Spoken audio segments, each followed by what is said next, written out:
And away we go! Woo! How was that, bro? That was a good one. Welcome. Oh, we got a good one tonight. We got a good one. Welcome to another episode of Getting Salty Experience. This is a new little show we got called Call to the Bullpen, bro. We got a call to the bullpen.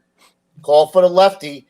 We had a couple of shows that took us off the trail a little bit. We had a dispatcher. We had a guy from LA. Great stuff. Now we're getting back to the bread and butter. We're getting back to the ghetto special ops, hardcore charges. Listen, if you're a little faint of heart and you need to find a safe space, go somewhere else. Just take the show for you right now, bro. This is going to be tough. My face is killing me already. As always, I'm joined. Your face hurts. It's killing me. I'm joined by my partner in crime, Ruffy. What's up? Producer Pete. Shabbat shalom. Shalom. Shabbat shalom, motherfucker. We got a call to the bullpen with two retreads, not retards, retreads. We're bringing back, bro. Retards. Got to get back to the right both ways. Salty Brooklyn special ops. Who better to go to than Fat Daddy Ray and Hank Malay, bro? Here we go. This is the only show right here that brings the firehouse kitchen Evening, table brothers, sisters. to you guys, bro. We're bringing a firehouse kitchen table to you guys at home, and this is it right here, bro. Plus, they tortured the shit out of us for the last 2 months that they wanted to come back on the show, right? I mean, it's been absolutely. I got no life. I need you guys. I need you. I mean, what am I going to do? I mean, really. Emails, bro. I think Ray was offering me a little shot of his own. Hold on. Chase Belinsky. Chase! We already have a winner. We have a winner. Chase Belinsky. Wow. We'll be sending him some free shit, bro. Tell him why, though. What's that? Tell him why. I want to notice my ugly face without a fucking beard, bro. Nice job, bro. Chase Belinsky, email us. I'll put up the email, Chase. It's at gettingsaltyexperience@gmail.com. Chase, you've just won yourself something a little nice. We'll see what Louis brings you up. We don't know. Oh, he's got alligator arms. I don't know. We'll send you something, bro. We'll definitely send you something. This is it. This is the show that brings the kitchen table to you. And it's brought to you by what, Pete? If you want cool shit like this, I don't know why Fat Daddy Ray's not wearing. We got to send him some free stuff. I need free shit, bro. www.gettingsaltyapparel.com. So we got two. I got my 108 shirt on, though. Yeah, man. So this call to the bullpen was brought to you by Fat Daddy Ray's Old Ladies Box. Thank you very much, bro. Awesome. So we got senior dude Hank Malay getting on, and you guys who haven't seen the older shows, bro, we've had him on. This is the third time we had him on. He must have some good fire stories, bro. 1979. He was actually in the same class as Chief Steve.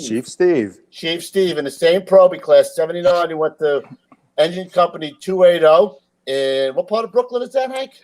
Yeah, Bed-Stuy, Crown Heights area. Bed-Stuy, Crown Heights. Went across the floor to everybody has to say Bed-Stuy. Bed-Stuy. Went across the floor. Everybody wants Bed-Stuy. Then he went to Rescue 1 for 12 years. Left there, went to 175, and then I had the privilege of meeting him and him teaching me. He was my senior man in Squad Company 288. And then we got Fatimus Potamus Ray right there, bro. Started out in, I'll say this quick, 292. Started at 292 engine. Went to 108 Ladder Company in Brooklyn. 108 truck. 108 Williamsburg. Williamsburg / Bed-Stuy, because everybody has to say Bed-Stuy. Did you respond to boxes in Bed-Stuy? Yeah, with 102, with 111, 111. What are you screaming at right here? Thank you. That's my case. All right, he said his short stint in Rescue 4, Rescue 2, went back to Ladder 108, Squad 270, almost shot a member. I remember him coming in right after we were established, Fat Daddy Ray. And then I had the privilege of driving Fat Daddy Ray as a lieutenant. He was lieutenant in Squad Company 288. I drove him. We went to many jobs. He ran over me trying to get out. I won't say that one. We have to talk about that fire later on. I was like roadkill. I was Wile E. Coyote. He ran over me so fast, bro. When the roof collapsed, it was like a bowling pin. You guys went down like Kennedy brothers. It was tough. Come on. Oh, shit. Listen, I just want to say that I had the pleasure. Ray and I were actually deputy chiefs together at the Nassau County Fire Academy, and I enjoyed working with Ray. But I do have to ask this when it comes to FDNY: who took the test for you for lieutenant? It was right after. Listen, little story. It was right after 9/11. I actually had my retirement papers in. I was going. I took the test. I studied for 10 days, and I made it. And I pulled my retirement papers. Is that right? I didn't know that. That's it. Wow. That's the absolute truth. Yep. That was actually. They made the test was a little bit easier after 9/11, right? I mean. Oh yeah, the bottom of the barrel. Right here, I'm your guy. Right. Well, that's all right. You know what? I don't think they made the test easier. I think they made it more tactical. Where if you were yes, that's correct. That's what I meant. You didn't have to know how many Christmas trees Macy's put in their window at Christmas time. BTUs and all that crap. Yeah, right. So I remember I crammed for 2 weeks to take the test.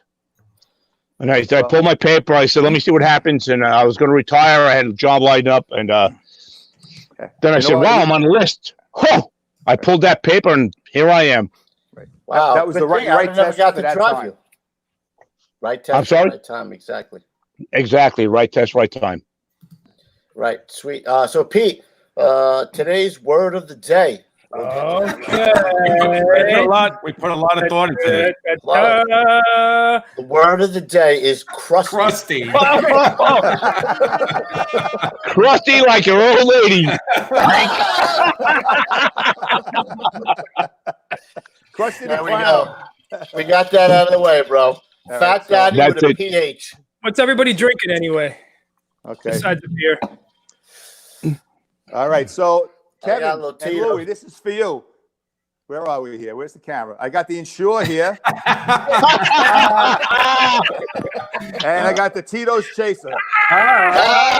Beautiful. Well played, Hank. Well played. Right? Well played, sir. Beautiful job. That's right. I saw the instructions and I followed the instructions. Thank you. Excellent job. Let me put Chief Steve back there. All right, so we're going to start off with Henry Mollet with his first good gripping fire story, which is what, bro? Hit it. Go with it. Get it. Hit it. Don't be afraid. So I was a fairly new member of Rescue One. Where is that? It was. I think, if I remember correctly, it's in Manhattan. I think you had that other fellow, Paul Hashhagen, on for a while that I worked with. Big City Rescue. Same place as Rescue 5. There was no Rescue 5 then. Because one ain't enough. Oh, actually, no. You know what? I'm wrong. They started in '86 because I took dive training with them as they started as a brand new rescue. So in '86, I think it was '86. It was either '86 or '87 they started. Yeah, me and Louie graduated high school in '86, so good for you. Shut up! Stick your finger. Where's Pete? He went to beat his kids. What happened? I don't know.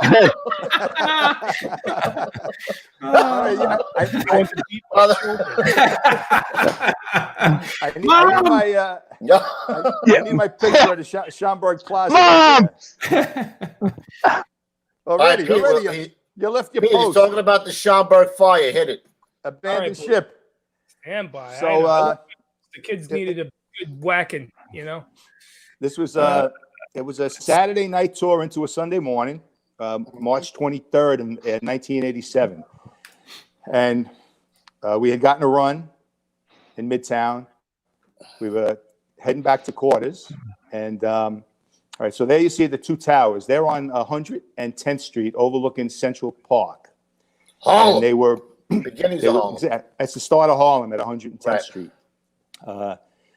Those buildings were built in like 1974 or 76 with, I don't know, with some type of federal monies, and it was a private undertaking, but it had. I just want to shoot something in. There were a lot of federal projects in the city that did not have to meet New York City building codes, and that led to a lot of other problems in other buildings at other times. I'm sorry to interrupt, Tank, but please go ahead. That's right. No, and what you said is true, because as firefighters, you're expecting to pull up to a building that had certain types of fire protection in it, and if it was done with federal funds, they superseded for whatever reason the city. and sometimes money being a factor, they didn't have all the fire protection they should have. Now, this building, they were two 35-foot towers. You see they have like an octagonal shape to them. As we're responding, so we get a box. We're coming back from another box. We get a box to respond to this address. We start heading up to Harlem. We get about 3/4 of the way there. They give a 1020, and then they gave a 1033 for a compactor fire extinguished or something. We start heading back to quarters. We get, I don't know, we get maybe 10 blocks. All of a sudden, I think it was the 2-5 battalion, who has since been disbanded, gives a second alarm. And he gave a second alarm because well, it's funny, but it's not funny. The reason he gave it is because they were getting ready to pull away, and one of three bodies that jumped from the 33rd floor came down and just missed the hood of his car. Oh, so maybe it's a good time to give a second. I don't know. Yeah. I'm just saying. Right. So Hello. what had happened here was, like in a lot of these, like Ray was talking about, these buildings, they have a trash compactor chute that runs the whole building from the top floor straight down to the basement. The guy collects the trash and and brings it out. This way nobody's trudging trash up and down the elevators and stuff. Those chutes are supposed to be sprinkled, and they were. This had sprinklers on every other floor. Another thing, they made them out of sheetrock because that was a federal code, rather than fire resistant or fireproof material as required by New York City. Right, but So- in this building, Ray, they actually did have a 24-inch metal chute in this one. But the problem was, like everything else, they had somebody was doing work on the system, so they had shut the sprinklers down. The old I shut the sprinkler down trick. On Friday, left for the weekend, never turned the sprinklers back on, so now the chutes weren't sprinkled. And like all the time in these buildings, there's tons of garbage going down. Somebody throws a lit cigarette in with the garbage or whatever. It starts down in the basement. And now what do you got? Generally there was, especially on a weekend, you'd have garbage piled up, maybe 1-2 stories in that chute. Mm-hmm. So now you got a fire going in the chute with a lot of fuel, and up the chute it goes. So the problem here was, in a lot of buildings, the chutes were in the public hallway. In this building, every apartment, when you walked in the door, the kitchen was to the right. They had their own chute. They had their own chute, right? Their own chute. Wow. Yeah, and it was right next to the door, which was your only door. Wow, that's crazy. I didn't know that. Right. So these doors, they're not weather tight. Some of them are compromised. It's early on a Sunday morning, and the other twist with this was, every apartment was supposed to have smoke detectors. Records show that each apartment did have a smoke detector, but after the fire and the investigation, the apartments that had fires did not have smoke detectors. So was it false record keeping, or did the batteries start chirping and people just took the smoke detectors down and threw them out? Nobody knows. But these are all things that added to, and these are the things we run into. So we're responding in now at second alarm. We pull up. We've already had 3 people jump that have hit the ground and they're dead. People are exiting the building. I remember looking up. I see there's heavy fire out the top 3 floors. I think 33rd, 34th, and 35th floor. Heavy smoke coming out of the window on the 28th floor, and heavy smoke coming out of the window on the 23rd floor. So now, we get there. We're hearing on the radio first. Do you remember what position you had, Hank? Yeah, I had the can, because Mr. Riley, who was the senior man in the company, I guess Mr. Riley had to be 60 when I got there, but he was a tough cookie. But if he worked every tour, he had the irons. So really? I was the junior man. So a lot of times I hooked up with him. I was his can man. So so you can see Pete's putting up some of the pictures where you see that there was fire and some. There was a trash compactor, I guess. That's right. Yes. A visual for people. I can't get any bigger than this, but so what my old lady said. I think that's the funniest thing Pete said in 3 months. Hey, in honor of Fat Daddy. I know my roots. So now I'm looking at 5 floors of fire. I'm hearing the engine chauffeur saying they're having a problem because he's trying to hook up to the standpipe to feed the standpipe, and the threads are stripped in the standpipe. So now they got to go take it to an outlet. So there's a delay there. You had like a center core elevator, and you had smoke in there. So the elevators you couldn't use because they could be compromised. So this was a walk up. So now the chief, we get there. He tells us, go up there, help him get the line in operation, and see what you can do. So the first due company, I guess, had the 28th floor fire. I'm sorry, the 23rd floor. The second due took the 28th floor, and now we're walking. We're walking up to the 33rd floor, with all our gear. Holy shit! shit! Was that bunker gear or pre-bunker gear? That was pre-bunker gear, but we still made a big difference. You had your rubber boots. Yeah, but you still were 100 pounds over body weight, depending on what you were carrying. So you For carry Fat Daddy Ray, that's about 400 pounds. Right. But Listen, I was waiting for that. It's probably about 2% body fat, just like Kevin. that's just Holy shit! I think your head's like 30. I digress. Oh shit! The guy with 10 chins is breaking my balls about body fat. Stop your shit. Listen, you look like a cow with your 4 stomachs sitting there. Stop. Oh my god, that's great. Go, hey, go. I'm sorry. We digress. Go. So you're walking up to the 33rd floor. Coming from a Brooklyn truck where it was, we did a lot of work on 132, but basically the highest building we went to, except for maybe the Ebbets Field projects and a couple others, was 6 stories. Yeah. I remember you doing a lot of relocating to 108 back then.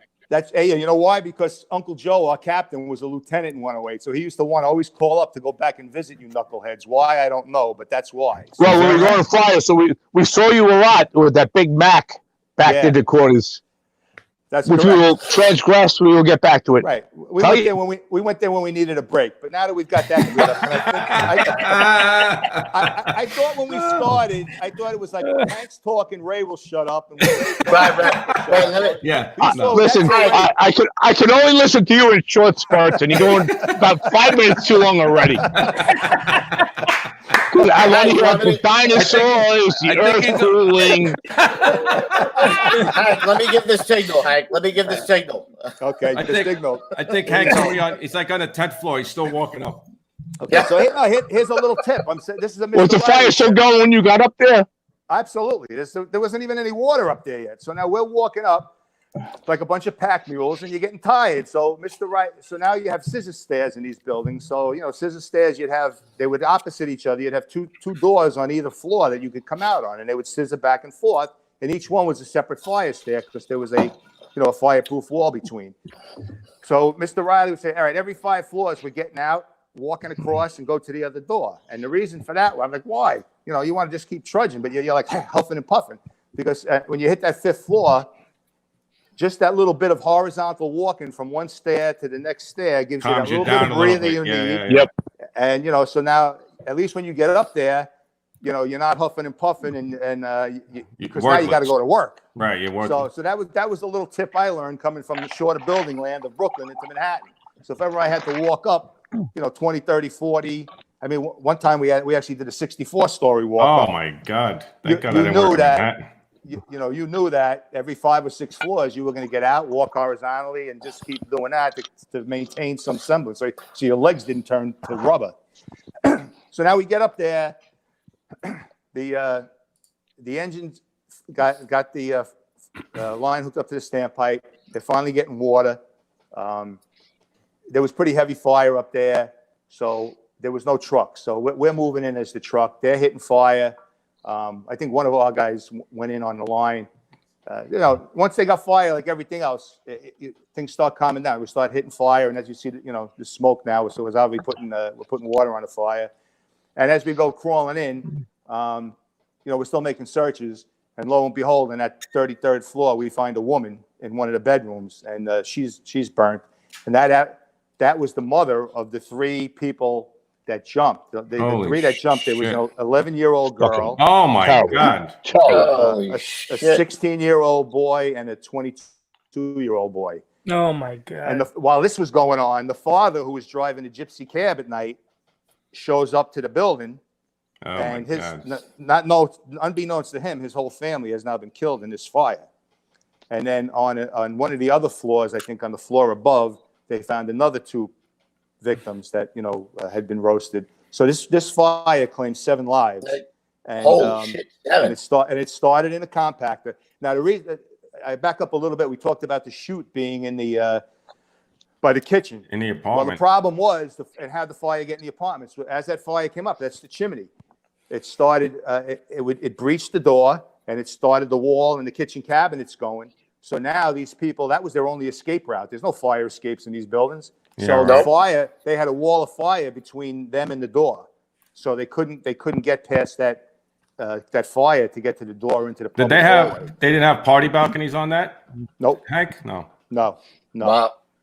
So that was, there was a horrific fire. Wow. Did you have fire below you a lot? I mean, were you worried about having fire below you, like when you were operating on 33? Because the brothers were there and they were isolated to that line of apartments. It wasn't widespread in the octagon. I forget what line it was. Let's say it was the A apartment. So it went straight up the A. Yeah, and so yeah. That was Hank. That was considered a. I'm sorry, Hank. No, go ahead. That was considered a fireproof building. Right. Correct. So now it really wasn't fireproof because of how they built it and the way they built it. Correct. So we can never assume that we're really protected by what kind of building we're fighting the fire in. Things are going to go wrong. Shit's going to hit the fan, and the worst thing's going to happen at the worst possible moment. Correct. And here, everything. This was Murphy's Law at its best. The sprinklers are out of service. Right. That's how it works, man. Murphy shows up. Smoke detectors, no smoke detectors. People are sleeping on a Sunday morning, so the monoxide's building up, the smoke's building up.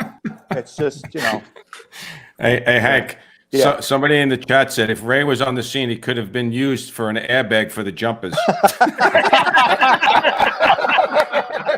It was probably baloney. I didn't want to say anything. That was cold. Send that guy a shirt on me. I got to start watching this on the other feed so I can beat that guy right back into submission. God, that's right. freaking. Yeah, I don't want to say crusty, but I'm going to say crusty. Salud. Salud, gentlemen. Oh shit! That was All right, good Fat story, Daddy, take it away. Hank, Go that ahead, was a good bore us. story. Excellent, Fat Daddy, it's you, bro. Go with it. Go with So I want to talk about new law tenements. Tenements in New York City, like sort of they're everywhere. There's a couple different types of tenements, and they're in every company's response area. So there's old law tenements that were built prior to 1911, and there's new law tenements which were built after 1911, and they incorporated structural steel, and they were bigger dimensions, and they added different kind of fire problems that firemen didn't have to deal with before. But 1911 companies, these buildings were built over 100 years later. Guys still have to deal with those fire problems that are inherent to the type of construction. New law tenements, up to 6 stories in height. They were irregularly shaped, H-shaped, I-shaped, O-shaped, and usually connected to the adjoining buildings on the block because real estate, even back in 1917, 1915, was expensive, even in Brooklyn, because people were filtering into Manhattan.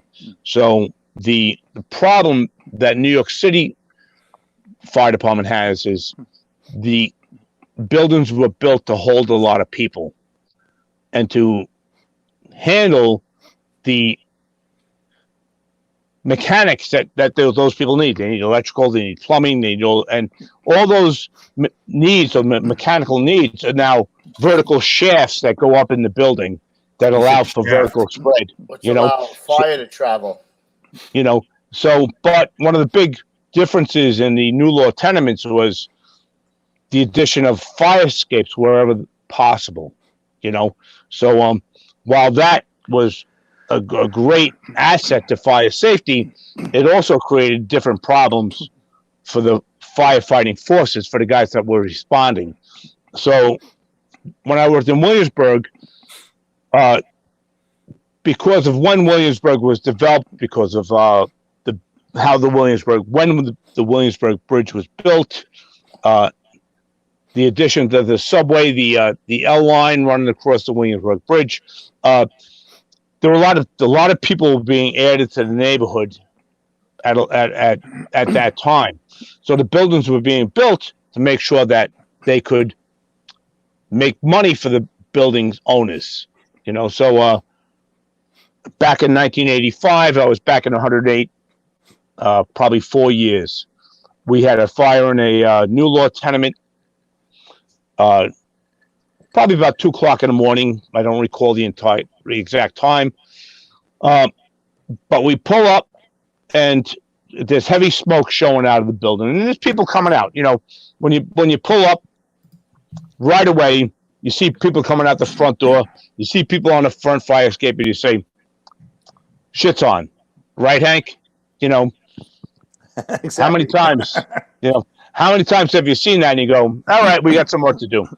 So, because of the nature of the building, I had the roof that night, and we pull up, and for some reason, the boss says, "Take the adjoining building." So I take the adjoining building, which is exposure 2, which is on the left side. Exposure 1 in New York City is the front. Exposure 2 is the left side. Exposure 3 is the rear. Exposure 4 is the right side. So I go into exposure 2.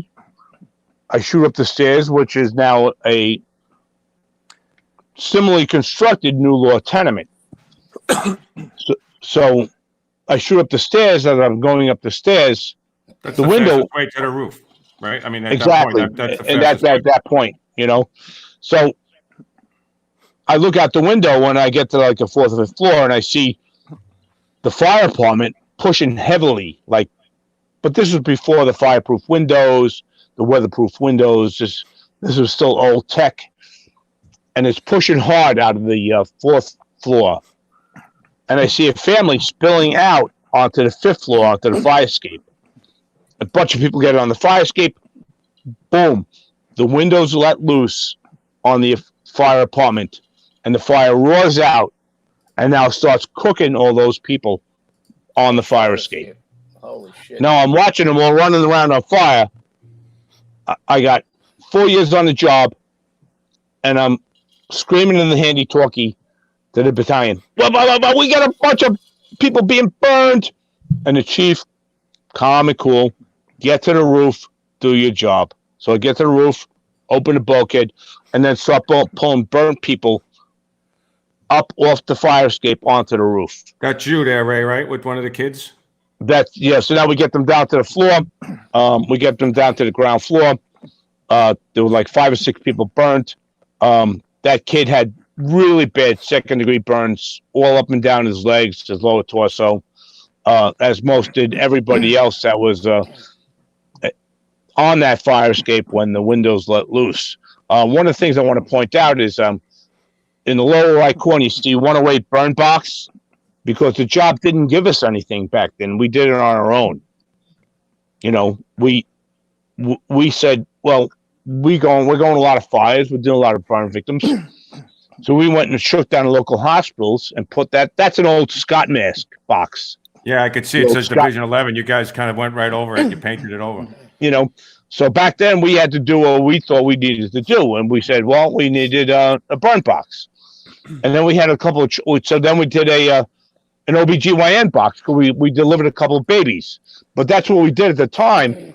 The job wasn't really addressing our problems. They were like, go do your thing and get it done. Because that's what we did. We got it done.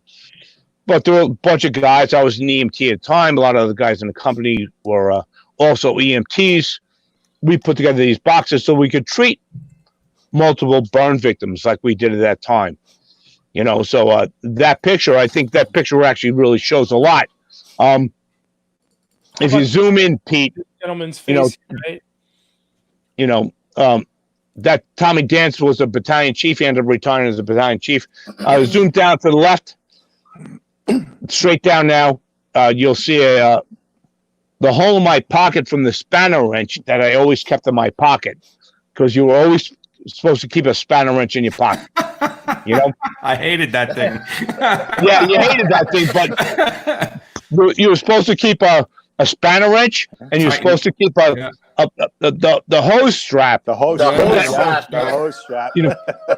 You're supposed to keep that hose strap with you all the time too.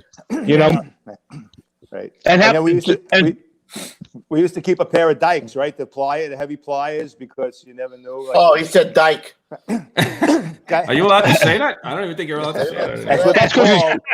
That's because he's crusty.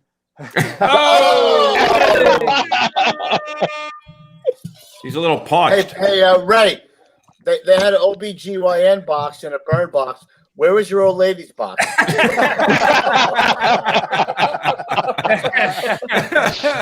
Probably making money as it should have. Oh my God! Oh man! What did you have in that box, Ray? Just blankets and stuff. What'd you have in there? We had saline, the old quart size saline, a bunch of gauze, a bunch of cling, a bunch of just the heavy. Remember the old trauma pads? Yes, that's what we had. So that's what we loaded up with that stuff, and then white cling. That so we could wrap everything up, keep it there, and start cooling the burn. Dude, that's really some picture, though, man. To have that picture, that's an incredible thing now. Especially they all live too, If I was Steve Spack, you got to give kudos to that guy. I use a lot of his pictures, man. He does some great shots. This is from his book, New York Lifesavers. That was just some a brief snippet of what was in that book. But I remember looking at that kid and looking at the skin falling off that kid's legs. Yeah, tough. And there were 5 people like that the skin was hanging off them in shreds. Wow. And you don't forget that being a firefighter. You remember that always. And everyone, every time you see that picture, it reminds you of every other time that you saw that being a fireman. It's a lot. Yeah, man. And back then we were dealing with it a lot. We were going through a lot of fires. We had a lot of vacant buildings, a lot of semi-vacant buildings. The smoke detectors weren't that prevalent. Ray, somebody in the chat said Ray's EMT number is 00001. Oh my God!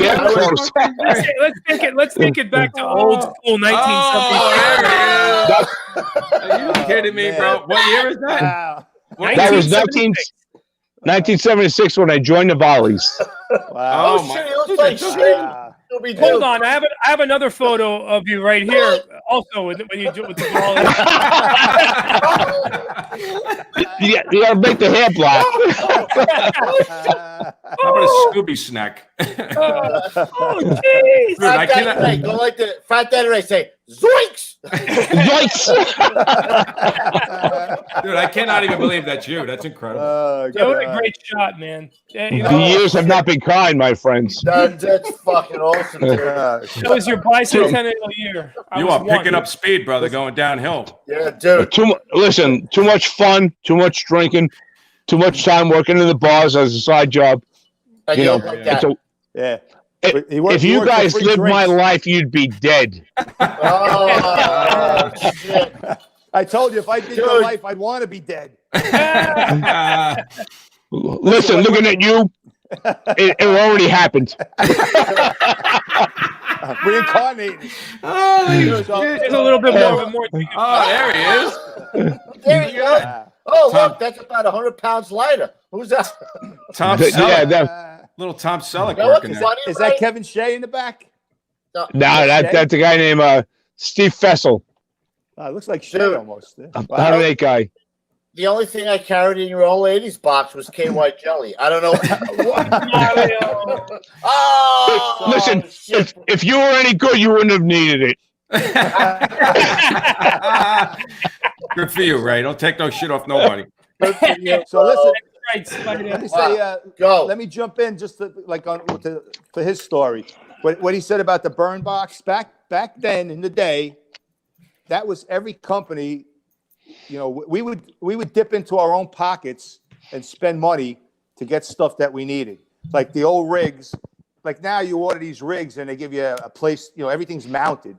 Back then, there was nothing. Like if you remember when the squad first opened, and we had that old rig, and we were making stuff with lumber and everything. Yep. That was a throwback because that's all we did. You know, you had these old compartments that we used to have to buy the latches with dog collars to keep them closed. And you would buy the plywood, and you'd buy wood cleats, and you'd sit there and buy screws, and you'd make stuff so you could get everything in the compartment, and they would at least be there, and they wouldn't get rattled around or fall out when you needed it. You know, the burn stuff. I mean, usually. Hey, Hank, remember when companies had acetylene torches? Mm-hmm. Yeah, the little You know, a plastic couple- case. They were You know, toys. a couple of companies, they had acetylene torches until the job said it was too expensive to maintain. Yes, So they took it away, And then we bought and they our gave own. us MAP gas. They gave Oh, us the MAP gas. gas, Yeah. It sucked. which It cut like sucked. shit. Yeah, it was terrible. You know, Right. and if it was raining or cold, Well, we You ended won't- up buying. you won't We get ended it up done. buying it in the squad. We ended up buying our own tank.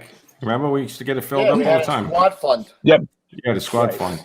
Right. But then you know what happened? Unfortunately, it took 9/11 to everybody to realize that wow, these guys really do work for a living. And then whatever we needed, we got. And you got doubles and triples after that, which is Yep. was Yeah. good. But it took a tragedy, you know, for that to happen.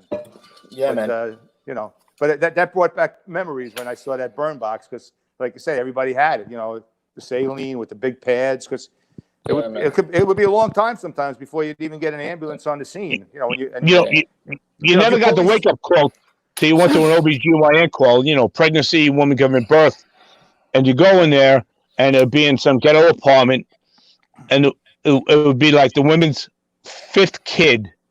And it'd be cockroaches everywhere. And, Yeah, man. and once a you lot had of the liquid. presentation, It's a lot of liquid.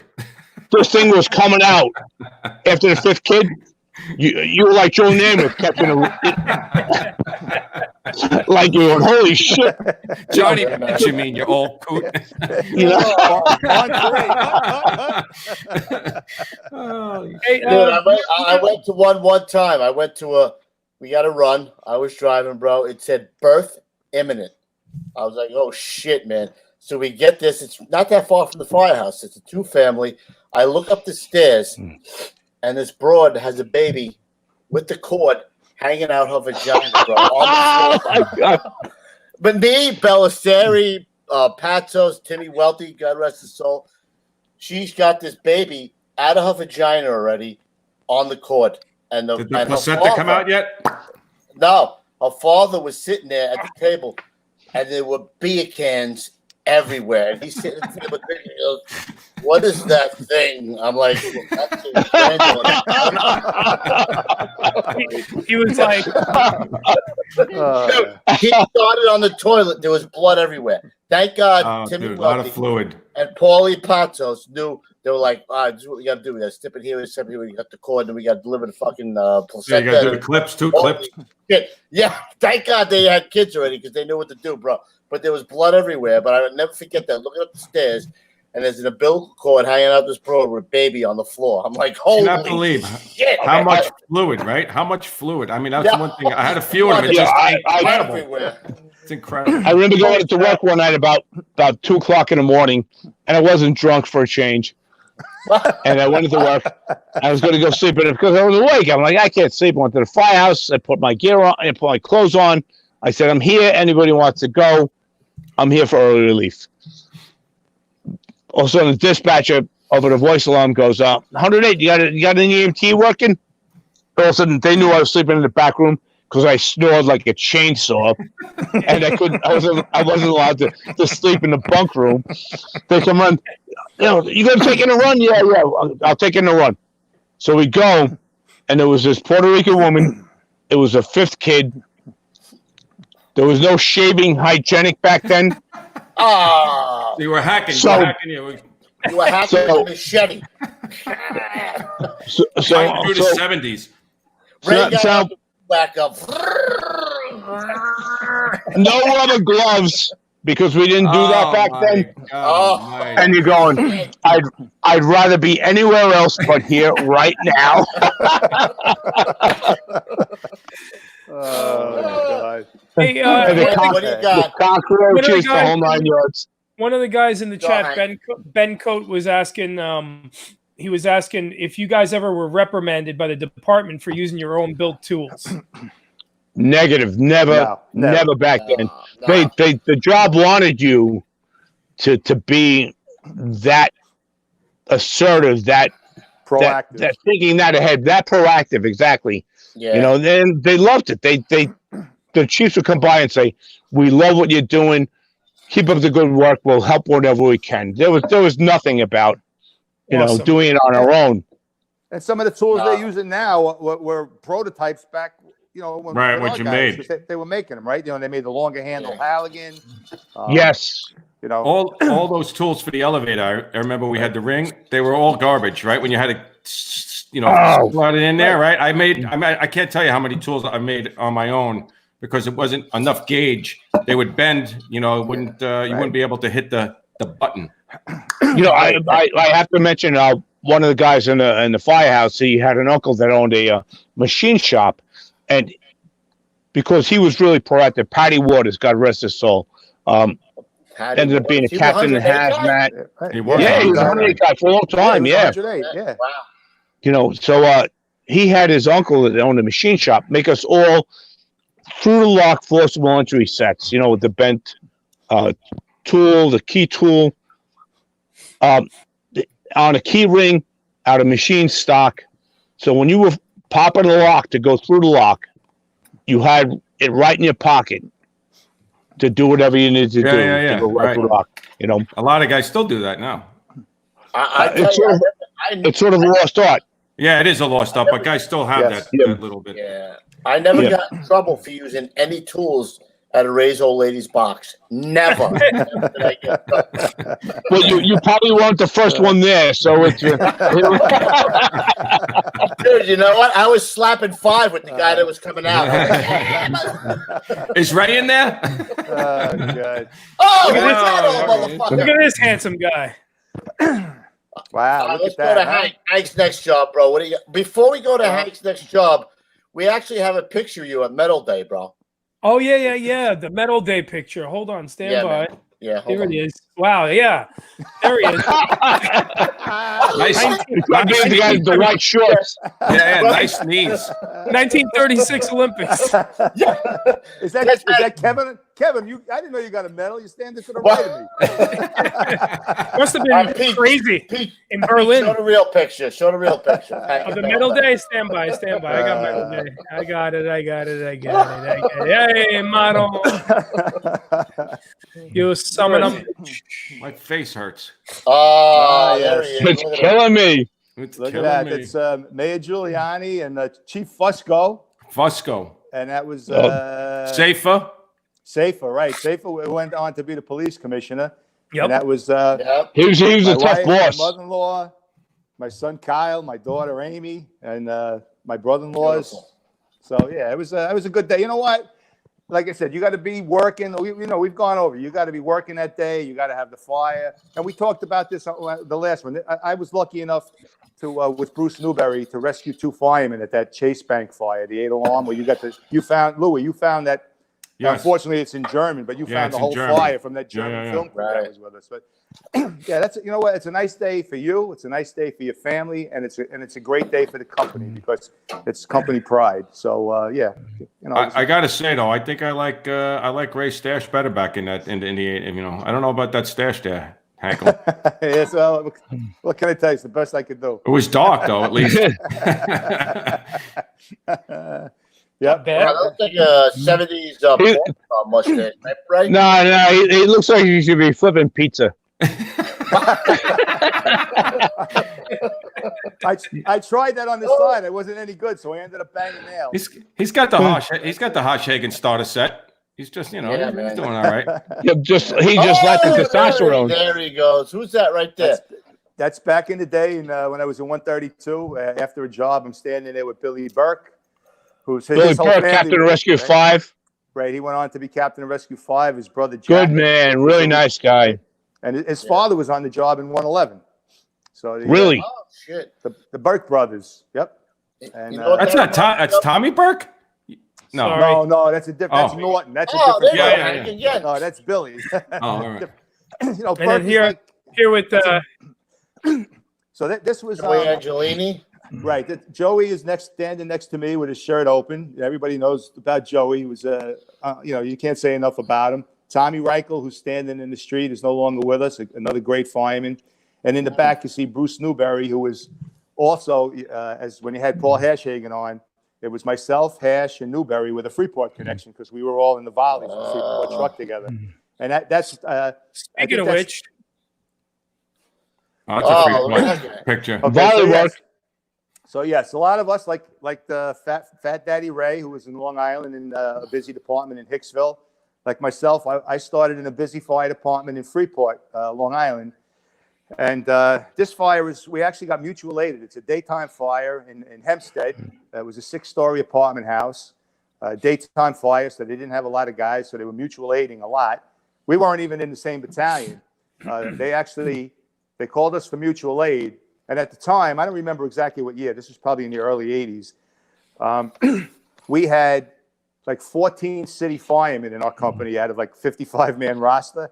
And then there was a couple of paid Garden City firemen. So a lot of guys, had off. They weren't working the tours.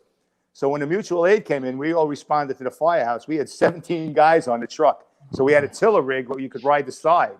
So we're responding Nice. in. They had us. They told us to respond into their headquarters and stand by. And then they came back and they said, "Hey, Freeport truck, how many guys you got with you?" And they 32. They said 17. Respond into the fire. Start in. We respond in. And you know what? I mean, with the guys we had, we were pretty aggressive. And we kind of like, when you got guys that are doing it for a living, not that they couldn't handle it, but they didn't have a lot of guys. We kind of like took over. And I ended up on the roof. And there was a good fire in the cock loft. So the flames you see behind me, I had just finished cutting that roof, and those guys were pulling it.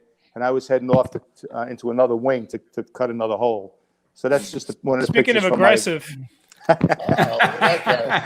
That's what Hank's known for, bro. That's what he's known exactly. That's it. Hazel. Hazel was one of my nicknames for cleaning. Yeah. I believe Should have that's been, it should have been Mario.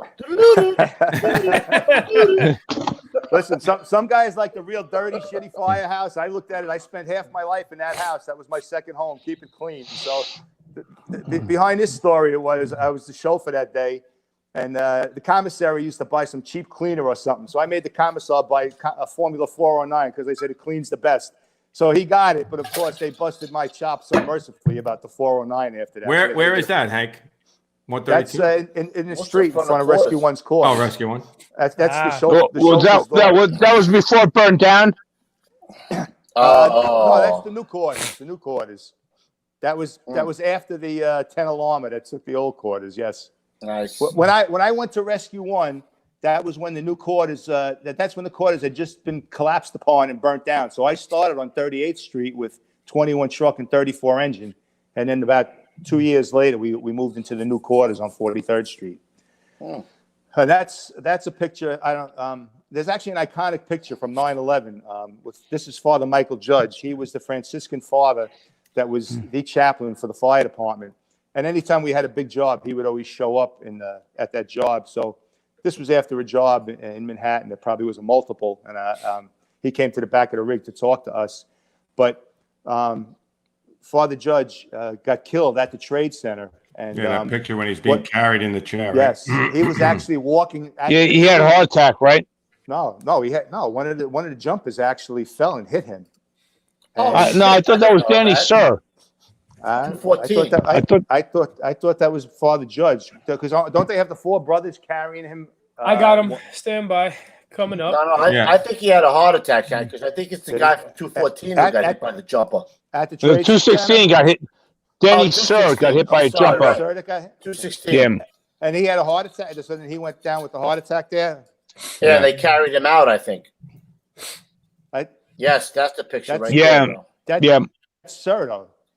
That's Danny Sir. Danny That's Sir not him. got- That's not Father Danny Judge. Sir got almost There's split in another half one where- by the jumper.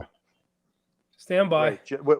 Is this Father it? Judge. This is definitely Father That's- Judge right Yep, here. that's him. Father That's Judge. it. him. Yes. Yep. Oh my God, brutal. So That is a we brutal had- photo. I believe he We had a lost- heart attack, Hank. Yeah. Well, we lost a good friend that day. So he. Yeah, he was a good man. He All right, was let's actually, shake it up here. Let's shake Yeah, it up a okay, little come bit on. here. I hear you. I All hear you. right, Hank, Yeah. let's go to your propane job, bro. Let's talk about your Okay. propane job. All right. Well, all right. So it's another. I think it's. You had the picture. I forget the date. Hey, you know what? Thank God for Paul Hashhagen, because I said after I retired I should have kept the diary. I didn't. But I had Paul keeping the diary, because if you have the book of the history of Rescue 1, everything He's got is everything. documented in there. So Paul, if you're listening, thank you, because when I have my senior moments, I can go back to the book and look at the stories. Which is like But- probably every day now. Pretty much. Well, although I have to say, your EMT number, what was it, 0001, that matches your IQ. Mine- 02198. So, all right. So if you look at this, there is a video that goes with this. Of course, we can't find it. In this picture, if you look a little bit to the left in the center, there's kind of a silhouette there. I'm scrolling over it right now. You'll see Okay. like a moving little cursor So right over it. Go to the next picture.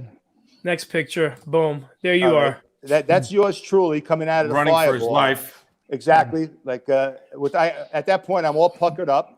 Now, in that picture, in that fireball, who you don't see, is another Rescue 1 firefighter, Davey Williams, who was the chauffeur that night. Davey was a little older than me. He was a Vietnam vet, and he was a big guy. His nickname was the Dancing Bear, and he couldn't dance that fast because he ended up getting second-degree burns out of this. And I didn't get any burns. But I'll tell you. Hey, back it up a minute. This box comes in how? Okay, so I'm That's- getting it.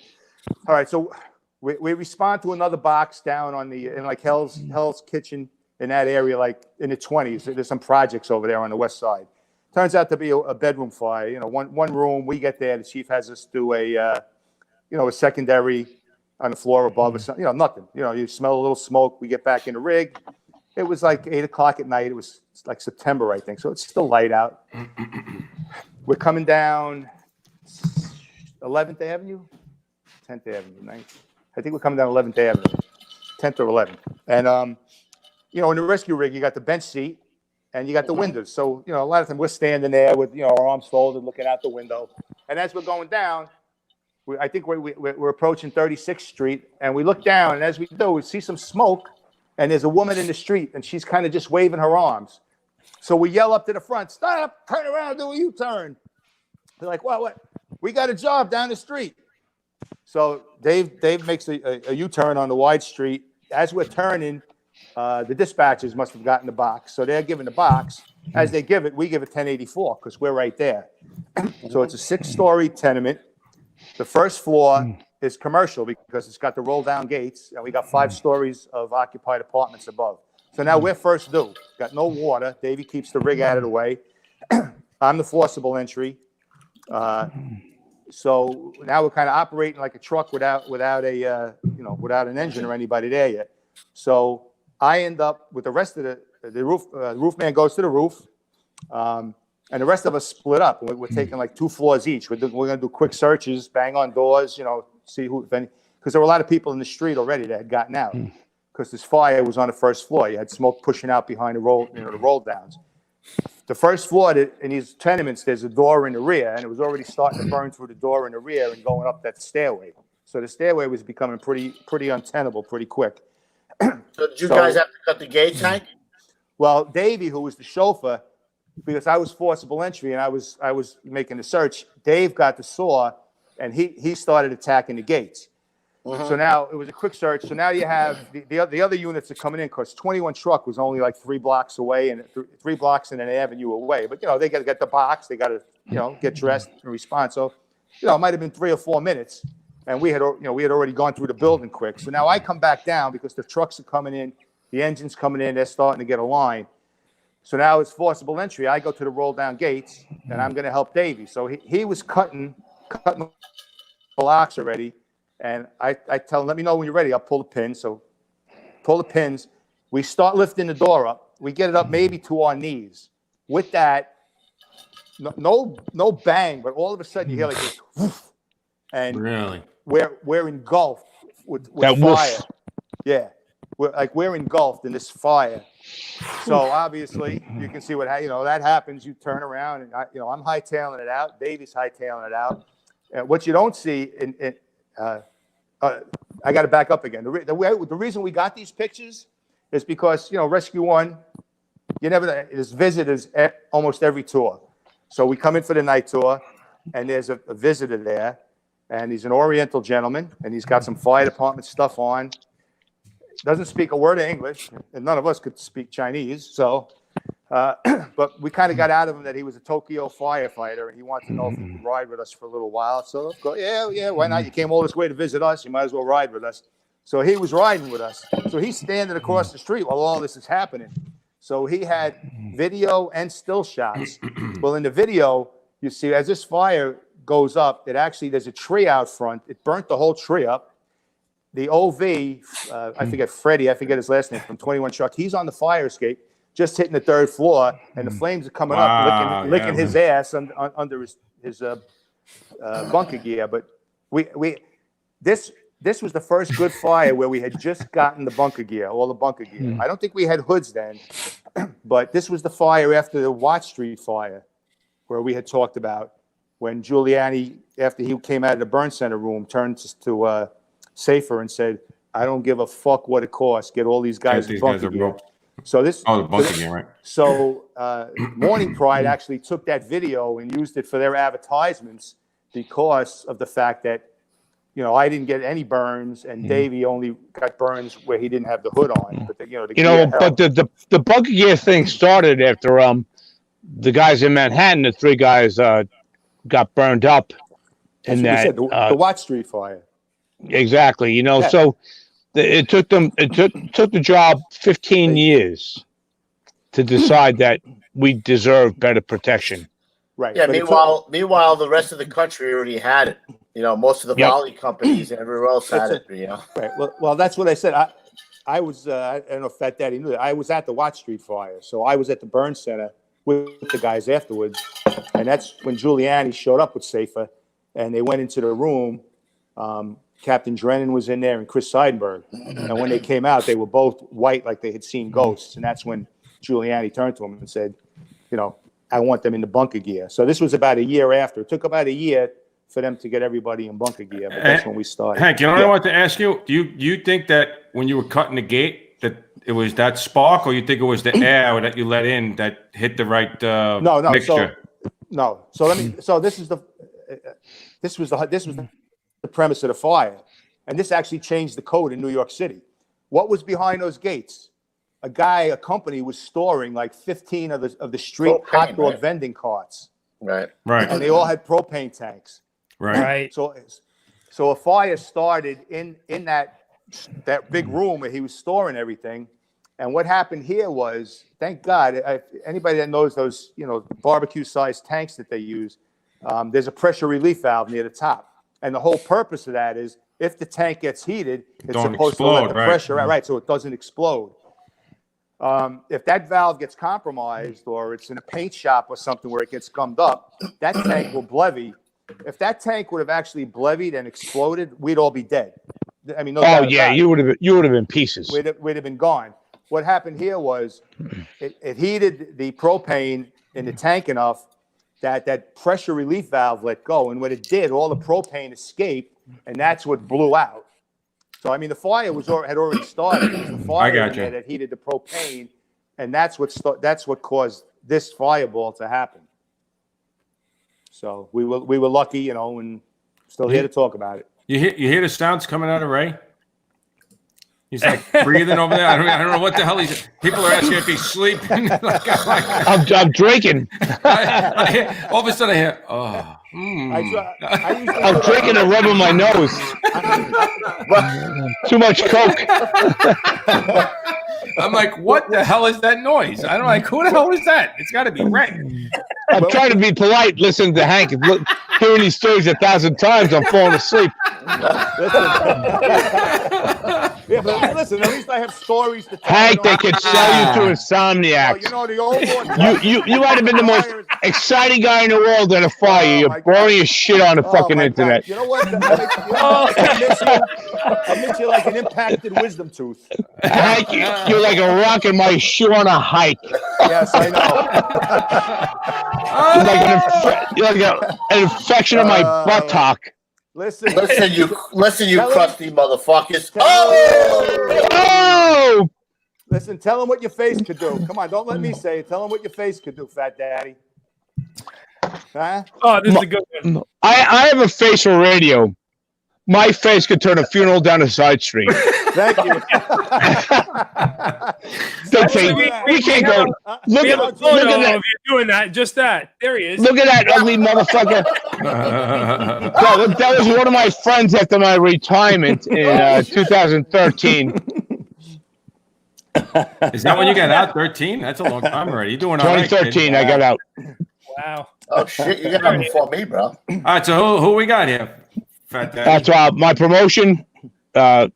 Chief Pete Hayden, great guy, great fireman. He's one of those guys you went to a fire with, and you couldn't keep up with him. He was just so fucking fast.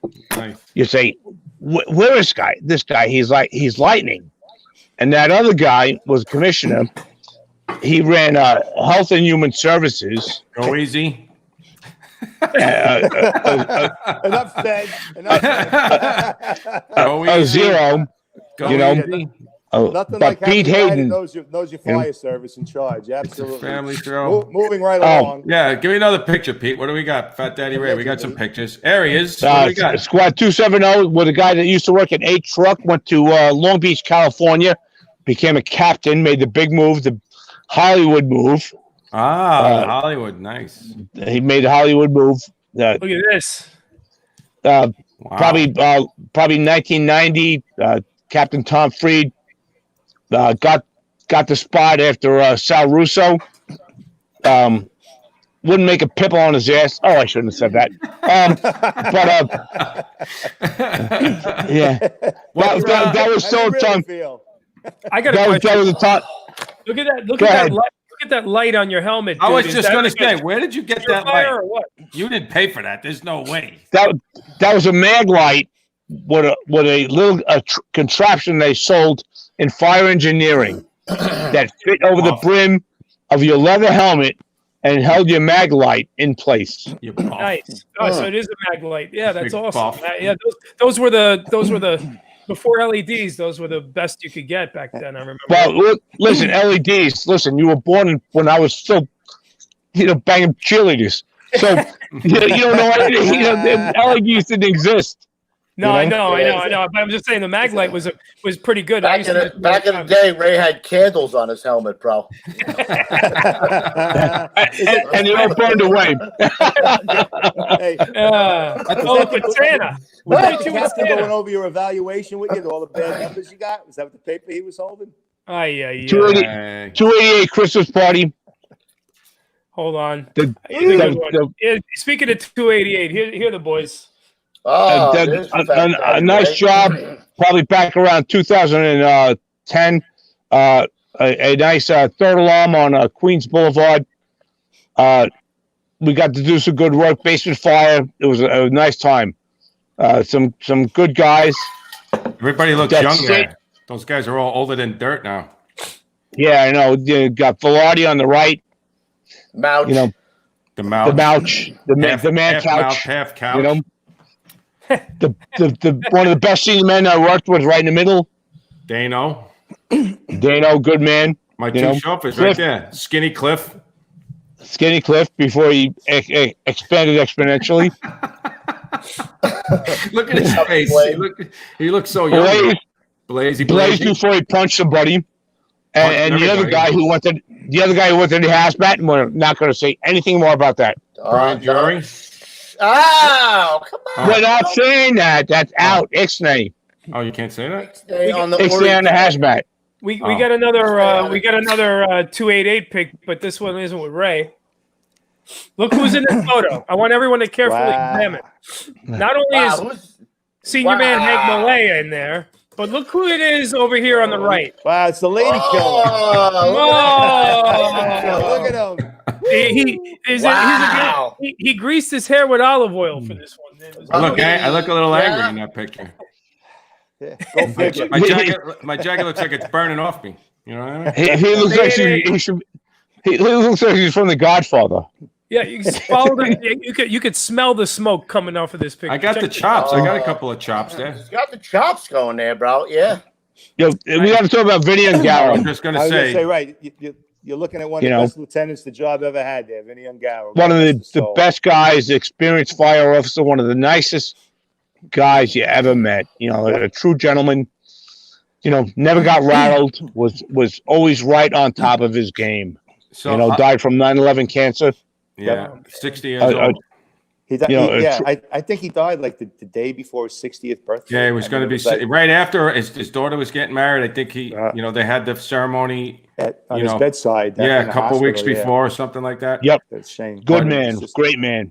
Vinny was. I tell this story. I don't even know if I've ever said this on here. I can never remember. I'm getting old. But Vinny, if you guys know, he always had a camera. When the cameras, the one with the chip first came out, he was taking pictures of everything. And when we first became the squad, we would go into an open web steel joist. He'd be taking pictures in the factory. We would go to, whatever it was, he was always taking pictures to drill on, right?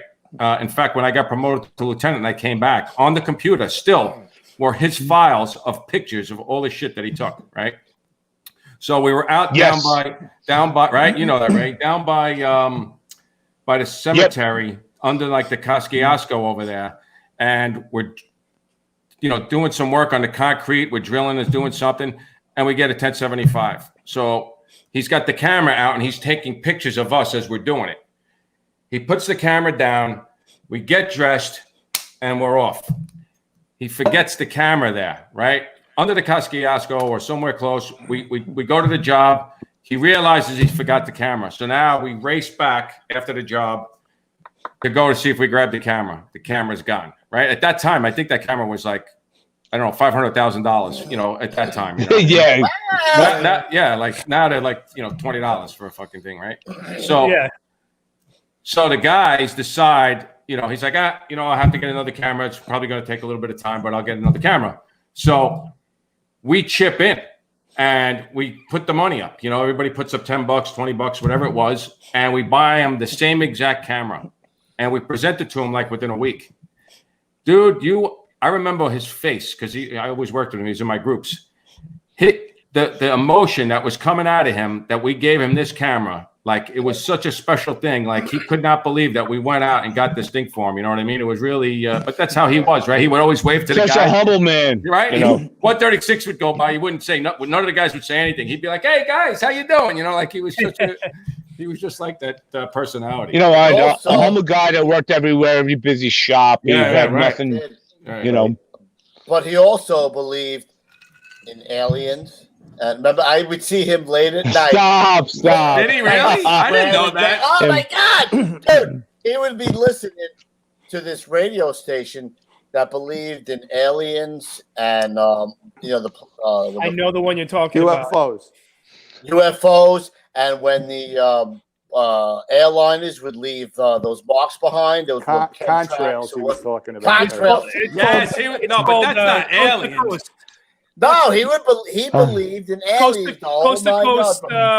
Coast to Coast Air or something like that is the name of the show. I know exactly. I don't know what it is, but dude, I would walk in the office at like 1 o'clock in the morning, and he'd be listening to a radio station that was talking about UFOs. That's the one.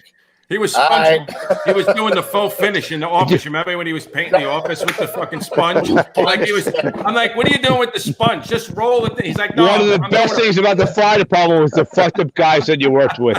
They made you laugh all the time. He was rolling the sponge to do a faux finish on the wall in the firehouse.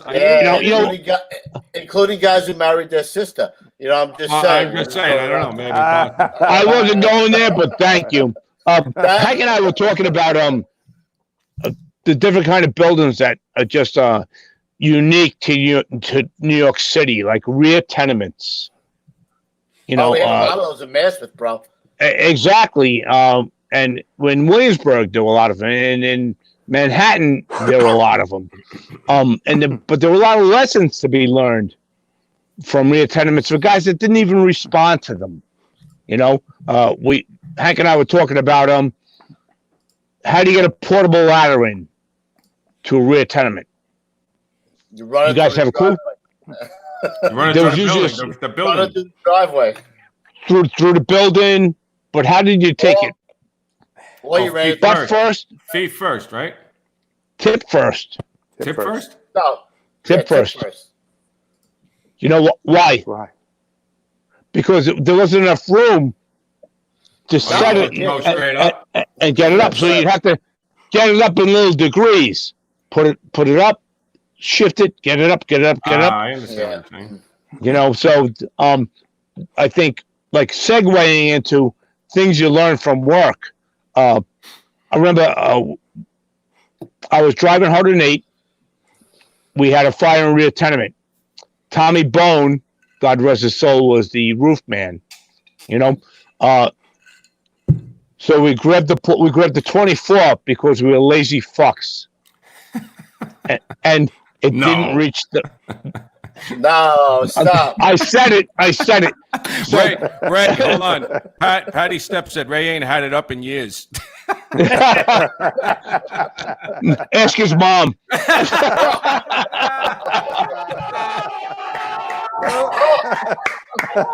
Oh, it was great, man. It was perfect. Nice job, Patty. Thank you, Mom. So we put it up, and there was a fire escape on this rear tenement. It was a 3-story. So the 24 only reached the fire escape on the second floor. Tommy went up, and I grabbed the roof ladder, ran it up, and Tommy Bone put the roof ladder up and then got on the roof and was able to open the roof, make it easier for the guys making the line in, you know, doing the search, making it better for everybody that was still in that burning building. You know, so I think that one of the things that you have to recognize is that you have to say, what's in my district? It might not be a rear tenement. It might be a short yard somewhere. It might be someplace that you bring a portable ladder that you can't get it in. You know, the back of a taxpayer, the back of a commercial building. You know, just you have to always be able to think on your feet and remember that practicing with your portable ladders makes you proficient, makes you better than. Who knows Mike Gomez? How big is Mike Gomez? He's 6 foot nothing. He's probably 5'7", 5'8". What does he weigh? What small 170, 160. Less than my underwear when it's wet. I saw Mike Gomez, all right, at a 3-story, bring a 35-foot by himself down the driveway and throw it up to the 3rd-story window, bro, by himself. And for that alone, bro, I was like, holy shit, Mike Gomez. Yeah, but he always did, you know. Yeah, again, it's about practicing it, right? By himself. Captain Murphy, I have a picture. It was actually in the squad book. I think you were there too, Kev. It's me, you, Corrado, Captain Murphy, and we first had become a squad. And we went and parked somewhere, and we took the ladder, the 24, off the engine, and we practiced taking it off the engine, like flipping it off without having it to come down. You remember how long it used to take to come down? Taking it off the what? off the engine, off the Because they had the hydraulic. hydraulics coming off. Yeah, yeah. Yes. Stay with me, Yes. right? That's a stupid thing. Yeah. It used to Stay take with me. forever. So we Wait a minute. practiced. Hold on a minute. Hold on. Holy Christ, Pete! You're crusty, bro. Go. Pete, What? you know this fucking ladder. Crusty. Holy Christ, this guy was a fucking choker for 10 years. Go with your juicy juice. So anyway, you know, I didn't know that, you know, and Murph would show us that how to jump up, flip it off, and then, you know, practice throwing it up, running down by yourself. Man. Yep. So it's how you practice. Listen, you know Mike what I mean? Gomez, 150 pounds. Yeah, no, that's tough for two guys to put up. Yeah, threw a 35-footer up by himself, bro. Yep. Jeez. No doubt. Who we up to? Hank, we're up. Hey, you up? Yeah, hold on. I just throwing this out there. I hope you What, guys. time for bed? What? I hope you guys realize. Hey, Pete, give him another juicy juice box, will you? I don't think he needs any more. If you know what I mean. Hank was like this. Listen, I got to throw this out there. It's way past my bedtime. I got to go to bed. Yeah, but I am on OT right now. I hope you realize. I'll be waiting in the mailbox tomorrow. You mentioned Captain Murphy. I hope you guys realize how lucky you are, of course, as young guys in a brand new squad, to have a captain like him as the boss. Of course, because listen, the man was a great captain. He was the boss, but he would do anything for his men, and the man was a wealth of knowledge. And you know, I think most lucky. of the squads were so lucky to have bosses like all of them. Richardson, like Murphy. I mean, 270 we had Tommy Richardson, who's now chief of operations. Right. Yeah. Great guy, Rescue 2 guy. You know, I remember him from Rescue 2. Calm, cool, collected all the time. He was working, he was a lieutenant in Rescue 2 when I was there. We had a fire in a new tenement. I figured exactly where. It was a bullshit fire. It was a couch fire that somebody pulled in the hallway. Somebody on the top floor threw a kid out the window because the smoke was too heavy. So the kid went down the shaft, sent out a 6-story, 7-story shaft, hit the ground. We didn't know. We come running in. I stepped in the kid's brains and did the Brody and landed on my back. So the kid was a mess, but there was nothing else going on. It was a couch fire in the hallway. Somebody overreacted, and it just made that happens a a lot. bad situation really worse. And he was a lieutenant, and he goes, "Are you good?" I'm like, "I'm good," but I had to go back to quarters and wash the kid's brains out of my boots. Oh, you know. Nice. I'll tell you one thing. You know, I remember that early on too, Ray. That I remember people constantly jumping. Like it just seemed they like would that was go the out first the thing windows that they like would do. They would jump all the time for nothing, for like a little bit of smoke, for nothing fun, where they were safe in the room. You know, even if there was a fire, they had the door. You know, it just seemed like people were jumping. I don't know.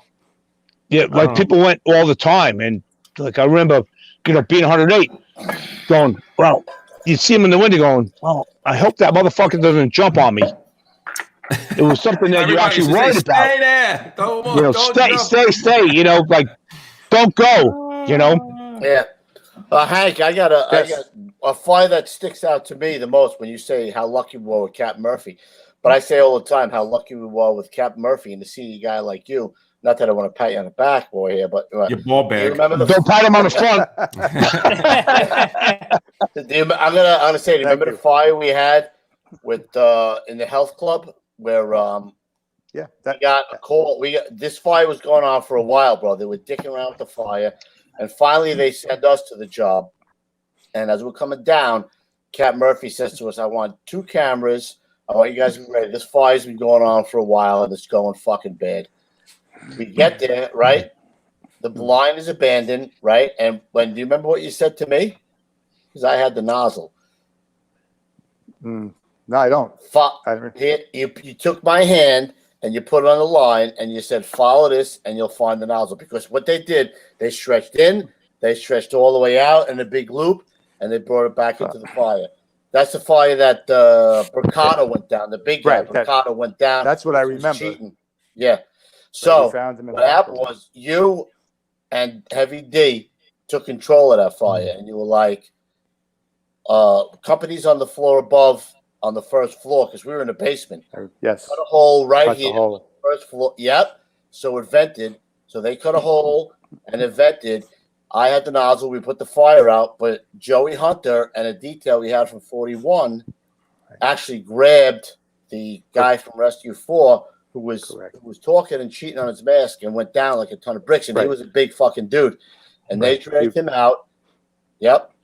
He was unconscious at that point. Oh yeah, he was gone. Yeah, he was gone. He was gone.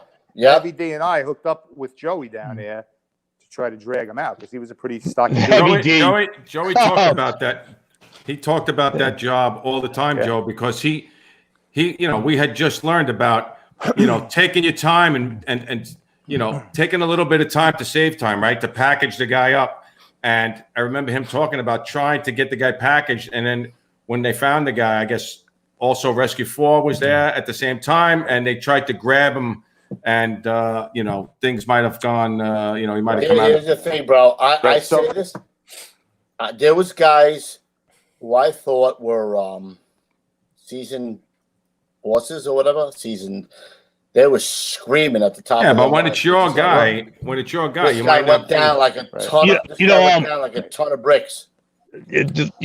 A couple, maybe not the last podcast, the podcast before, Vinny Fowler came up, and I think that his death was one of the things that really set the tone for how we handle track firefighters. Yeah, packaging, because he was a big dude.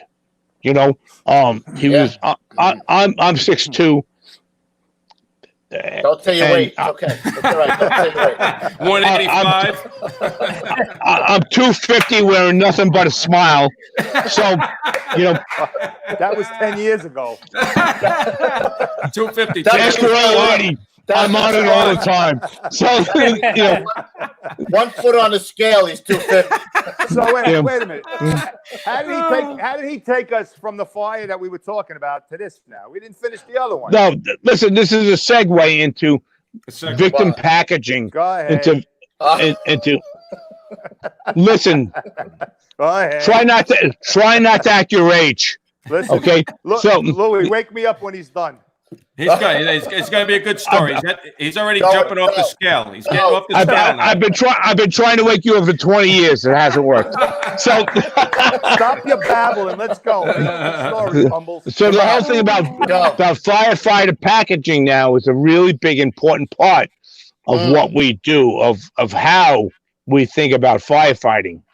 That even volleys think about fast trucks, think about how to get guys out, how to think about removing guys that are in trouble. That this wasn't a thought when I joined the fire department in 1976, when I joined the fire service. You know what? I wouldn't even have thought that, actually. You know that? Hank, when did you join the fire service? Hold on. Show that picture of Ray when he joined the fire service. I love that one. Stand by. Oh, wait. Yeah, you're not talking about the one we're talking about. Yeah, you're talking. Yeah, that one. Hold on. I don't know what it is, but I'm laughing already. Hold on a second. I'm looking for it. Oh, I got it. Here it is. Right here. There you go. Come on. Oh my God, that's great. This one.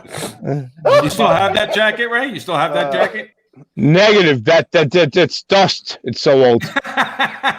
It's an Egyptian. You know what? Now, getting back to what you said, though, Ray, like you would think that, you would talk about firefighter removal because you guys were going to so much work, back then. And it's funny, as time went, when we became the squad, that's all we talked about. Right. Now, granted, that's what we were kind of geared to do, but that's all we drilled on. We used to drill in the basement over and over and over and over. But I think there were a couple of fires that made us think, we're not doing this right. And Vinny Fowler was one of them. Yeah, we just talked about that.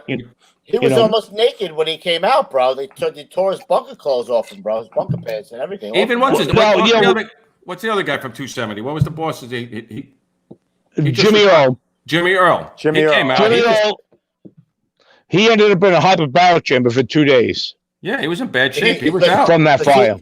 He took the line, and he was actually putting the fire out, right, bro? It was we went back to drilling that building a bunch of times, and it was like, it was a Collier's mansion. It was a basement fire in a private dwelling. There were a bunch of things that were not making this ever going to work right. It was a bad situation from the start. So when these guys got there, they knew that they had to get him out the way they came, and the shit hit the fan, and everybody lost reality. They lost it. Well, they had a lot of water in the basement there, right? They had a lot of shit going bad there. Yeah, it was bad. It's like Hank was saying before, bro. Whatever can fucking go wrong goes wrong at those jobs, right? Yep. At the worst possible time. Murphy shows up, man. Murphy's law. Let me back up. You brought up a point, Kevin, about that fire, and it's just a little teaching point. Like Ray was given a few teaching points before. That where you said we kind of took control of the fire, and we had him cut the hole up on the floor, up above. Yep. Do you remember where we had him cut it? I don't. Okay. I remember. The reason they did that was that was an old Rescue 1 trick that brought that from Manhattan. But if you had a cellar fire and you were having a problem making the cellar, and you always have problems venting the cellar, what we would do is usually towards the front of the building, to get a lot the of vent. times you'd have a built up platform with they would display stuff on. The showcase. I remember that. Yep. Sometimes, and a taxpayer. But sometimes it would just be the floor. But and if it had a carpet, you always had the knife. You would cut the carpet because you didn't want your saw blade to go in there. Because what happens is it starts unrolling the yarn in the carpet, finds your blade, and now you're out of service. So you take the carpet up, you would cut the carpet, then you would cut whatever was there, and if it was the platform, you may have to go inside and cut the floor. But you always did it near that front plate glass window. And you always made sure that plate glass window was taken. Because now you had a vent. The vent, yeah. You had a vent. It wasn't hanging around on the first floor. Correct. Yeah, correct. I do remember that now. Yep. And you basically created a chimney on the first floor, and you gave it an exit right out the building. Made it easier for the troops to push the line in and make the fire. I remember in school, they used to talk about those old school, obviously we don't have them anymore, but those old school storefronts that if you needed to vent the basement, you used to just had to pop that display case on both sides. Louis, they're still there, but they're hidden under renovations. Right. So it's still an option. So that little step might be gone. Right. So you still have to think about cutting the front by the front window. Right. To get that done. And just like the old lofts downtown Manhattan, you had the old deadlights in the sidewalk. The basement used to go below underneath the sidewalk. Right. We just talked about that. Glass called deadlights. With Chief Steve. We did talk with Chief Steve. Hold on a minute. Who's that? He always makes an appearance. Chief, how are you? I haven't seen you in a while. I wore my white socks with Chief Steve. Pete, give it up, Pete. Give the song, bro. I'm Chief Steve, I'm here to check your socks. If your OT is high, I'll send you to the rock. Mustache trimmed and tight to your face. Know who you're talking to, don't step out of place, 'cause I'm Chief Steve! Pete, your voice is amazing. I always say you have a wonderful singing voice. Whoever sang it is a beautiful man. I just shot Pete with new lyrics. We're coming up with new lyrics for the Chief Steve song. Yeah, we got the lyrics. I'm gonna have a full beard. I'll have a full beard by the time there's lyrics for that song come up. Oh, what are you trying to say, bro? I'm just saying. I finally got them. But I got to rework them because they're not on beat. So Yeah, you'll work it out. It'll be fine. there's no pentamic. I gotta work it. I gotta And a work it. 1, and a 2, and a 2. Oh, it's more like and the third. It's like white people beats. Oh, all right. They're off beat. Oh, it's All better. right, Hank, what do you got for your third story of the night? It depends what picture. You're going to put the front page of the post there. Then we'll switch to a dive job for this one. Oh yeah. Actually, we were going to put pictures of your old lady on there. I don't know if you're all right with that. Go ahead if you got them. I don't have them. You won't even send me a picture. The NFL does and the NBA does. But go ahead. Here we go. Hank won't even show me a picture of his new old lady, bro. I'm very upset. You mean in the skivvies, like a thong or naked? I was afraid. I was afraid to have my old lady with you on the beach the other day. Jesus Christ. Yeah, I saw it the other day, bro. I don't blame you. worry. He's a freaking perv. I don't know. It's a He is Okay. You a perv. freaking animals. all right. Okay, Look at so this. this story. All right, so I know every week there's guys asking like, what's it like to be in a special ops unit and stuff. So basically what it does, it just gives you the opportunity to do a lot of things besides firefighting. One of those duties in the New York City Fire Department is being in a scuba rescue. So I forget what year this is. I think it's 94 maybe. If you remember back in the day, they were originally putting the Homeport naval base in off of Staten Island, which since has been scrubbed. But while they were doing that, there was this whole underwater. They had commercial divers, and they had these huge concrete round like pipes, caissons that they were into the riverbed, and I guess they used jetted air and stuff to sink these in. And then when they got them in far enough, the divers would go in there with these exothermic torches, which would cut through the concrete and the rebar underwater. If you kind of look, you see the little like cartoon picture on the upper I left? see it there. I was looking at that diagram now. Above the helicopter, you see that picture? There's Top like left. a diver pinned in there. Yeah. You see what I'm talking about? Yeah, let me cut off. try On the left side. the picture itself There is you cut go. off, but yeah. Okay. So what happened was the diver was cutting the caisson, and you cut it like a tree, I guess, with a V, and it all of a sudden leaned over And it pinned him? in there. Holy So now Oh, Jesus Christ. he's on communications up top, and he's telling them, I'm pinned in stuck. here. I can't get out. So now obviously the call goes out, and FDNY gets it. So we start responding. So this is in Staten Island. Rescue 5 is the first through rescue. Rescue 1 is going as the backup rescue. So myself and Ray Brown are the number 1 and 2 divers that day. So we're going in here to be safety divers, and that's in case our divers get in trouble. Now we're going in after them. So we get there. Rescue 5 is already out on the barge because it took us probably 20 minutes to get there from Manhattan to get all the way through traffic daytime.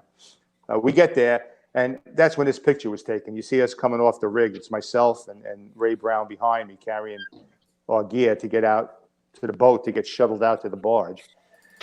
So, we respond out there. We're getting briefed and everything. And we have each diver has a tender because we're on communications. We're using the dry suits. We have AGA full face pieces now, not like when we first started with wet suits. We have positive pressure, communications. And basically we're told to get fully geared up, get in the water, and just, we're hanging on by the barge where these guys went in case we got to follow their lines down. So now these guys are down, they get down, they're on communications. They found the trapped diver. So they're trying to figure out what we're going to do. So up top, there's the guy on the barge with the crane that manipulates these caissons. So what they said is they sent down some slings, and they slung it around the top of big it. concrete caisson Right. that was leaning. And basically the idea was going to be, all right, once they get a couple of slings on it, they're going to communicate there was a captain from SOC up top. I think it was John Serrato, and he was talking to the crane operator. And it's kind of a delicate operation. The wrong move or something. If this thing slips and that goes down, it's just going to crush the guy and kill him. So it took a while, coordinating and stuff, and they got everything slung. Remember, you're not in the Caribbean, you don't have a lot of visibility, so they got everything. How slung, many feet? And there's all this anticipation, and now, all right, they're getting ready for the crane operator to move it. We're ready to go just in case. They give the okay. With that, the cable starts moving on the crane, and like 5 seconds later, all of a sudden, it's like a jet engine was underwater. All you'd see is bubbles at the surface, just like churning and everything, and they lose communications. So now they think that they severed the guy's airline down below. Holy shit. And everybody's like panicking. They tell us go. So now we start going down, and like 10 seconds later, all of a sudden, they're like, stop. The guy's coming up. They got communications back, and the diver was out. What had happened was there was air trapped inside the caisson. When they moved it, all that air shot up to the surface. No shit. And made them think they had severed the airline. Oh, God. So the happy ending there was the rescue. I think Davey Rochelle was one of the guys from 5. I forget who the other guy was. But they got the diver up, and then they transported him. He had to be put in a hyperbaric chamber, overnight or something. But he ended up being fine. And wow, talk about claustrophobic down there, huh? Home. But, holy shit! I know for me, that was one of the, I guess, the most apprehensive times I had in my time in the fire department, because you felt you had a healthy respect for fire, but you became very comfortable with your trade. You knew your buildings, you knew your tools, you knew what you had to do. Diving we did, and we were pretty good at rescue diving. We would go in 20, 30, 40 feet, somebody in a van or whatever. But now all of a sudden, you're there being called to rescue a commercial diver who spends 8 to 10 hours a day. That's all he does, right? Yeah, right. That's all he does. He's in trouble, and you're saying on the way, we had 20 minutes to think about it. What the hell am I getting myself into here? No doubt. So it's a little bit, that was a little bit nerve-wracking. But like I said, it all worked out, and as always, the brothers figured out a way to do it and got the job done. So how the hell was a good day. How the hell does somebody though? Ray, you awake? They keep you. I was just going to say, Ray, the guys want to know if you're watching Pornhub on the other stuff. I can't hear you. Can you hear me? Hank has put me to sleep again. Thinking something to insomniacs. Why are you so close to the camera? Like, are you trying to eat the camera? Like, what are you doing? Hey, Hank said happy ending. That's all I know. Hank said happy ending. That's all. Hank, I know. I got a legitimate question though. How the hell does this guy? It's like he's chopping a tree and he's putting his head in the V. What is he doing down there? What was that all about? Well, I would imagine he did this every day where they make the cuts. I wasn't down there when it happened, but I would imagine somehow, who knows, the current, or maybe his line got tangled. And I don't think he expected the thing to lean over. He might have been moving from one spot, or maybe he cut one rebar too much, and it just ended up pinning him. I stand corrected. I stand corrected. You're talking about Grubhub. Somebody said corrected. It wasn't Pornhub. It was Grubhub. They said that you're watching his Domino's order being created in real time. And that his bed nurse is giving him a bath. Oh my God! They're just pummeling. They're pummeling Ray. I'm getting beat up here pretty bad. I'm trying to be polite and not interrupt Hank, and they'll beat me up. Oh my fucking face! Well, thank you for the courtesy, Ray. Mike, that was hilarious. Mike Stallings, that was hilarious. That's all I got. Go to Fat Daddy. See if that was hilarious. Oh my God! So Hank? Did he wind up getting the bends? This guy or what? Yeah, he was under for too long at that depth, and he had to go to the hyperbaric chamber. But that was pretty much his only injuries. He didn't have any bones crushed or anything. Oh, he was lucky. Ray's old lady gets the bends a lot. She's going down all the time. Hey, Hank. Hey, Hank. Did you ever get bent diving? No, I never did. I never did. No. No. Oh my God, my face hurts. You know what? Honestly, we most of the dives we did were, fairly shallow. I mean, we had zero visibility, but most of the dives we got called, for, to do rescues on were off the piers and stuff. I think the deepest dive I ever did was about 55 feet as a rescue diver.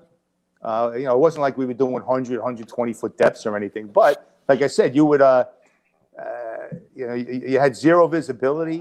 When we first started diving, when one started, and they were in the wetsuits with just the mouthpieces, and they were going in the Hudson River, every one of them came down with some type of amoebic dysentery. Yeah, because I got burnt at a job, and so I was out on medical leave for a while, and there were a bunch of guys from Rescue 1 that were there at the same time with amoebic dysentery at the medical office every Saturday.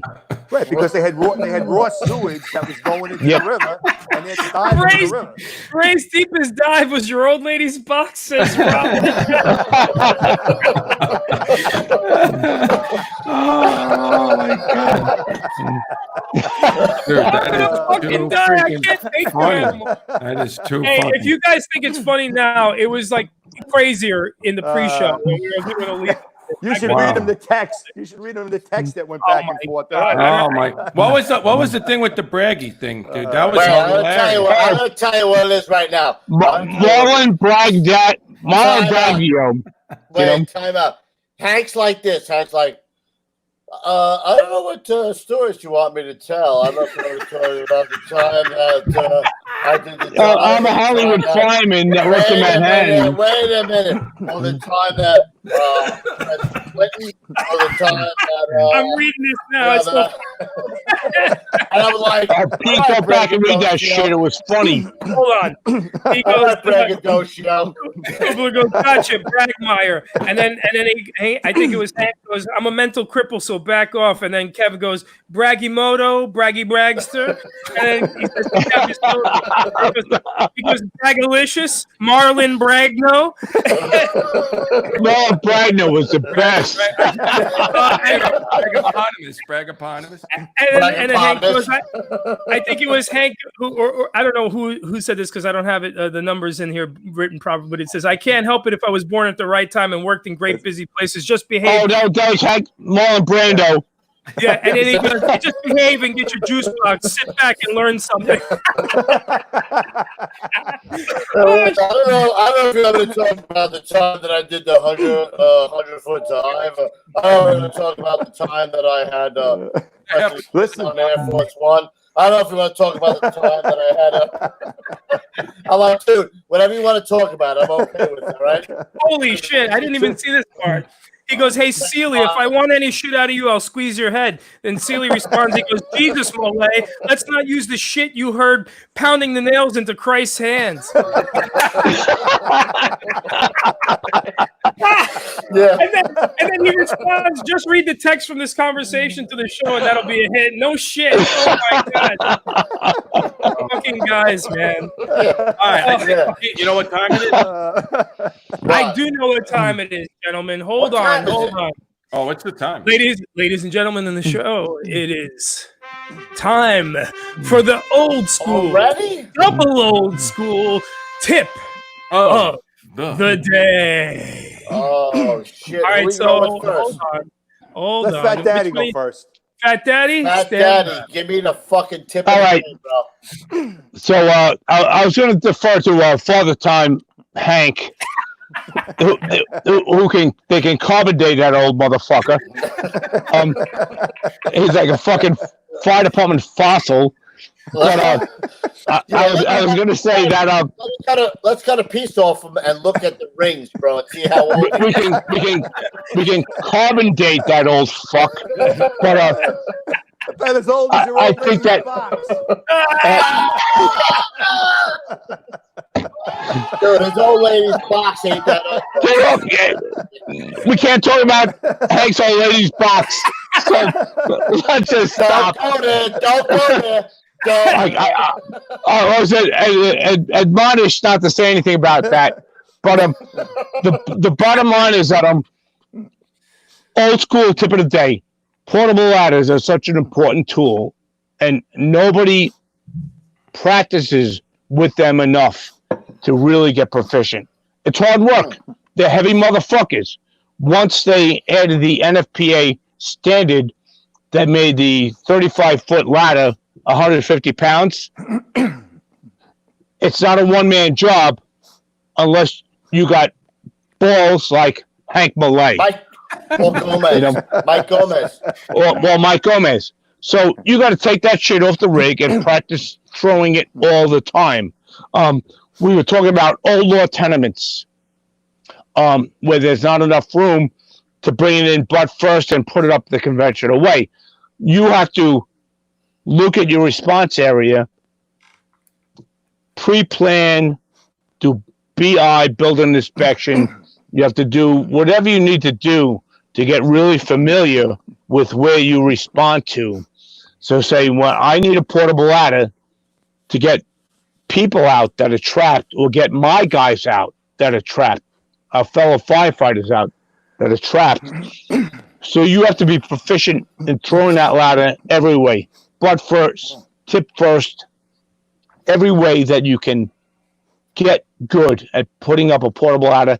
You have to get that skill and be good at it. You can't wait till the last minute. You can't play catch up. You can't wait for somebody to be hitting the ground in front of you to be able to say, I can do that the way I need to do it. That's my tip. Nice. All right, Ray. You know, Mr. my tip is in your old lady's box. Bro. You're gonna say someone else who does it butt first over here. Out of control. I think Ray's old lady likes it butt first. Oh. All right, Ray.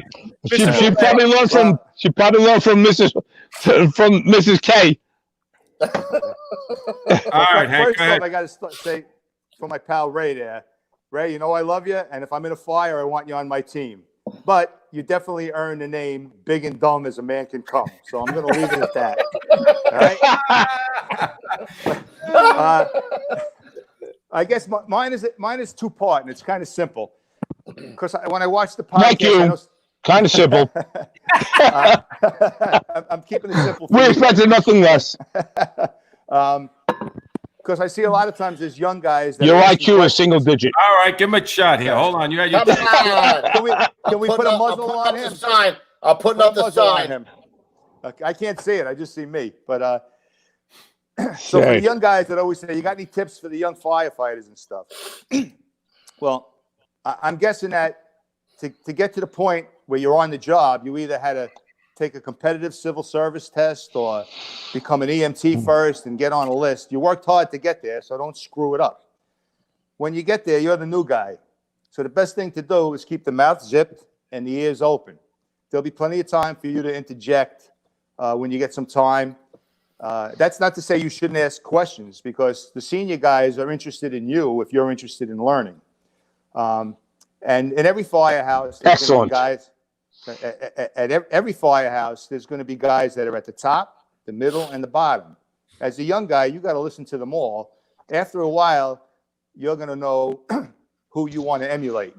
And those are the guys you're going to listen to most, and those are the guys you're going to ask the questions to most.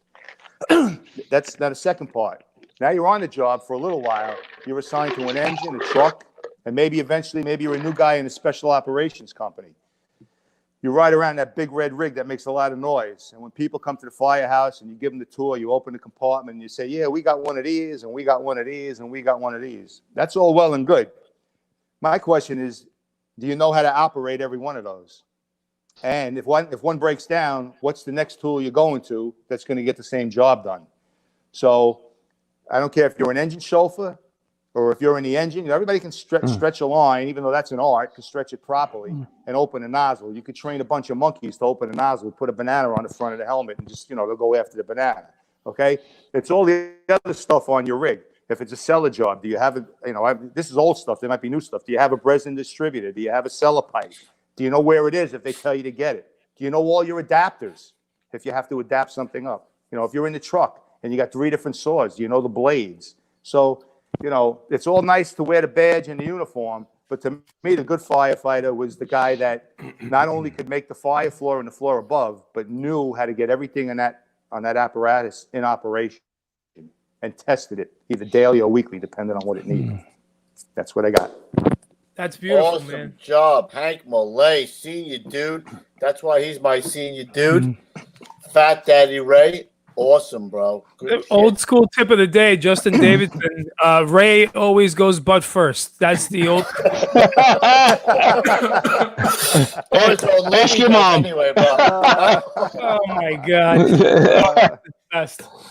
So, Ruffy, you got some shout outs? What do you got, kid? Yeah, so listen, I just want to make sure I don't want to get 75 shout outs tomorrow for the next show. But I have been getting a few here and there for this week. And one of them that I wanted to do was I posted it on my Facebook. Paulie McManaman was he was a squad 252. He also worked in the rescue battalion. Gentle giant, great guy. I got to work with him my last year and a half at the rescue school at the rescue battalion, and he was the way we are right now, laughing and breaking balls. And then one day he just had a headache and he fell, and next thing you know, he had a brain tumor, and then just the other day he's gone, just like that. So Yes, yeah, Paulie was salute. Paul was a great man. I worked at 252 often, and he drove me a lot. Great guy. It was that one bothered me a lot. A big loss. We got a couple others. William Coco starts boot camp tomorrow with the Army. So somebody had asked me to give him a shout out. Stay safe out there, brother. Thank you for your service. Be careful, bro. Be careful. We got Mark Kelly. Likewise. Is his birthday. This is from Megan. Mark, you should marry that woman because she has tortured me for about 2 weeks to let you know, because she says that you love watching us. So I want to make sure I give her the props, Megan. And also Joey Valavka. He's EMS, FDNY. He's been out there on the front lines taking care of business for us. Probably down in the dumps a little bit. So he watches the show. I just wanted to say thanks for all you're doing out there, brother. And keep up the good work. Hey, am I allowed to give a shout out? Absolutely. Hell yeah. Yeah. This not a firefighter, but this is to my daughter Amy, who should be watching, and she's turning 30 this Saturday. And I was supposed to be up there for her birthday, but with everything going on, she said stay down in Florida for now. So 30. She's been always supportive to me. I love her. Happy birthday, and I'll get up Happy there. birthday. Happy birthday, girl. Hey, Happy happy birthday. birthday. Happy birthday. Salud. That's salud. You came off a good oak tree, that's for sure. Salud. Salud. The best. We got Thursday. We got the big kahuna. We got the big guy, the big man, the old man, the old Miss Gallione, Bobby Gallione, Rescue 2. The man, the myth, the legend. That should be an interesting show. That should be a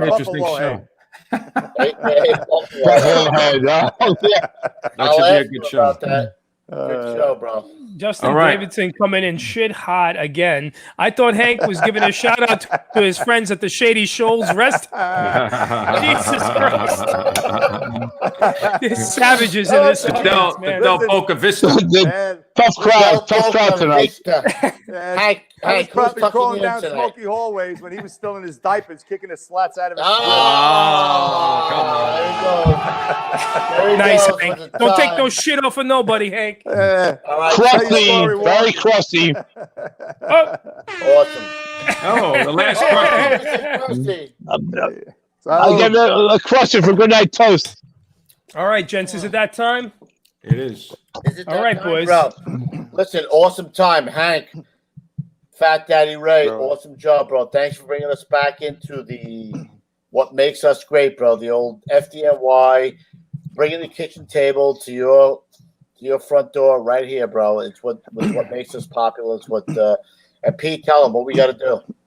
Oh, listen, guys. First and foremost, if you're listening to this on audio, go over to youtube.com/Getting Salty Experience.